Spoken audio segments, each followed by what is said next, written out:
because all humans want to aspire, man. You know. Yeah. When you inspire people to aspire, it's like Elvin Jones inspired me and Coltrane to aspire. Well, what does that mean? It means that when I was a kid, everything that I said I was going to do and be, it became really fast after Abraxas. You know, I said to my mom, I was living in Tijuana, I said to my mom, Mom, I'm going to get you a house someday and a dishwasher and refrigerator. That's nice, mijo. Like, hey, don't put a damper on my thing. You know, I'm like, I'm going to get this you thing. So when I got these things, I pretty much got my desires really, really quick, you know? But then something was missing. And to me, George Harrison and Ravi Shankar and Coltrane and Mahalia Jackson and Martin Luther King, and of course Coltrane, they told me there's another thing happening that is infinitely more fulfilling than how many houses or how many cars or how many platinum records, you know. And that is, in order to do that, you have to commit career suicide a couple of times. You have to do what people don't want you to do. They say, there's not a single within 1,000 miles of that record, you know? And you go, right. Yeah, it's what I want to do. I think, you know, Carlos, I think when people that have longevity in their career, all those things you said is so great because it's so true. So many people aspire to, especially in our culture now with hip hop and like, I want the car and the jewelry and the this and the that and whatever, that those things really, they don't fulfill anything. And you aspire to, if you're really, you know, as a musician, to make your art and your music. And oftentimes, if you have a hit earlier on in your career, people want you to do that again. Yeah. And do it, that's your thing. You're good at that. Do that again. And they don't understand, and I agree with your career suicide thing, that to me, like with our group, we've made 11 records or something like that, been together for 30 years, but like, we're not gonna make the same record again. We did it, that one, that's great, and we were talking earlier about like, there's elements of that that are really cool and they're really good that is still gonna be part of what you do. But to me, like records, and we write them all in a 6-month or 9-month period, and that's who we are at that point, our group, and it's a real honest statement of what we do. It's a chapter in like a book. Like if you say there's a book of the Red Hot Chili Peppers, well, you know, record one's da-da-da-da-da, and but all the chapters you can't read, they're not supposed to be the same. It's a story. Yeah. And it's the story of us and our career and the music that we make, and some people don't like this one. Why don't you play, I'm sure you've heard, why don't you do da-da-da? Well, you can go listen to that. I love that too. But that's not who I am anymore, you know, and I'm not 25 and blah, blah, blah, whatever. And I think it's important that as an artist, that you need to change and grow, of course, but to look at it as it's like chapters. Yeah. You know? Yeah. And some of the chapters are out and weird, and others are more focused and whatever. It's just different. It needs to change and be different as life does. And it will be, the more you are honest. And be honest, you have to be honest. Genuine, honest, sincere, true, for real, and authentic. You know, that to me is like that's it. The fuel. That's it. And then everything else that you do is going to be very natural, normal to you at that time, you know. It's not really complicated. People need transcendence with the dance thing. Because people, you know, women need to dance. If they don't, they're not nice people to live with, okay? That's just it, you know? And so women need to dance, and men need to go inside and work it out. That's what, you know, women have physically what they need to do every month and all that kind of stuff. Men need to psychologically, like a bear, you know, go and reinvent yourself like Picasso and Miles, you know? And it's a natural growth for us musicians, because Miles said it's either a blessing or a curse that you have to change. You have to change. You know, this record or that CD or whatever it is nowadays, but all it means is that like what Charlie Parker said, and he said it so clearly. If you don't live it, it's not going to come out.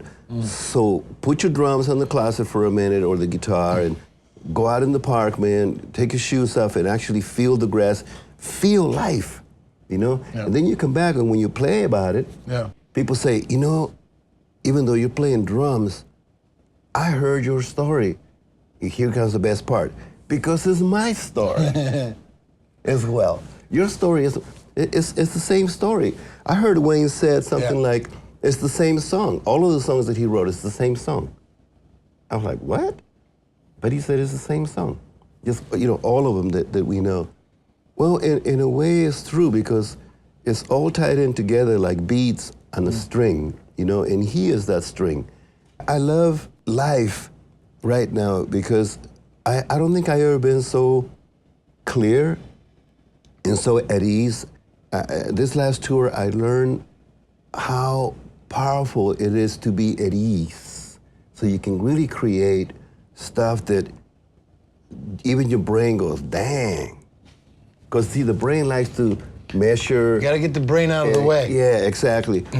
And so this tour, I read a lot, I played, you know, but I read a lot. And all the books that I read, they all point at the same direction. Affirm grace. Because there's no luck, chance, fortune, and there's no, you know, get beyond the mechanics and feel, Paul Simon had it right. It's the rhythm of grace, man, the flow of grace, you know, where real genius creativity abounds. And that's the other thing. If you want abundance in your life, appreciate what you have already. Yeah, gratitude is very important. Gratitude is really important. Really important. I think people lots of times they get caught up with their busy day-to-day life stuff and aren't grateful for what just what you have or what it is, what you're being, what you're doing. You're breathing. You got. Hopefully, you're doing positive things and you're enjoying yourself.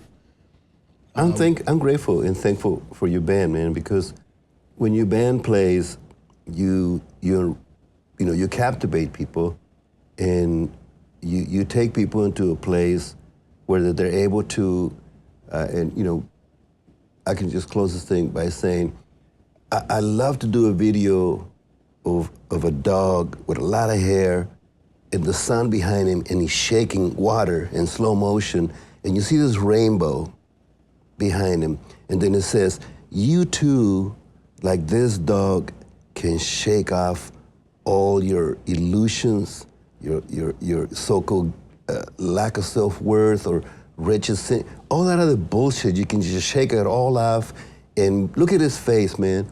I don't know any animals that are more happy than dogs when they see you. It's funny, you know? man. You say that because I just came from Alaska and we went on up on a glacier and went on a dog sledding trip, and these dogs, and these 40 dogs, and they're up, and it's cold up there, obviously. They're totally happy there. That's where they love to be, and they're not cold, and I'm, you know, but as soon as they were getting ready to get hooked up to pull us, never saw more happy.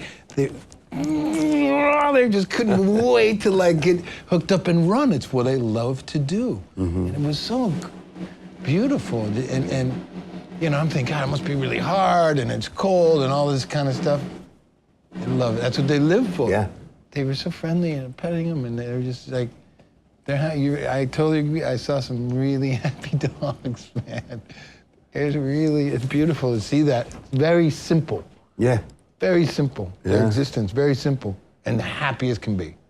Yeah, I think that's the message, without telling people who to be, what to do, or how to do it. You know, there's an invitation and inspiration, and then there's imposition or anything like that. You know, but I never seen your band not bring it, man. Every time I seen your band in any configuration, I always see the audience bombarded with, you know, your heart, everybody's heart in the band. And then I see their eyes and I go, well, there it is. You know, they're not worshiping a plastic Jesus.